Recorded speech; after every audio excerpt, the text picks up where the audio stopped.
Hi guys! For today's video ay lilipad ang ating team papuntang Indonesia. So it has been a thing na una kong kinakain when I land is mee gachuan.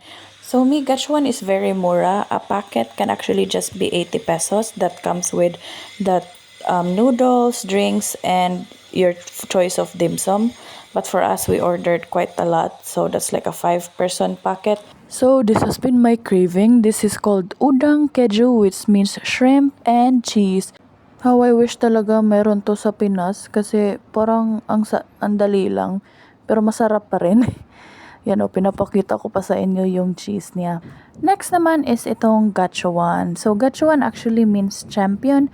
And ang sarap-sarap niya, para siya talagang pancit canton, only that mas malasa siya for me.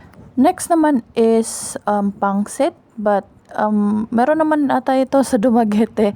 We call it pinsik. Next naman is itong rambutan. So, para siyang meatball lang na free-night. Tapos yan, para siyang mukhang rambutan. And lastly, of course, we have our iced tea. Iced tea.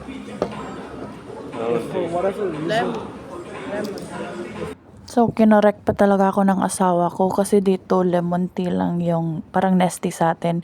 Kasi yung iced tea talaga nila is yung tsaa na may ice. So, yeah, this is lemon tea. Yun lang po. Thanks for watching.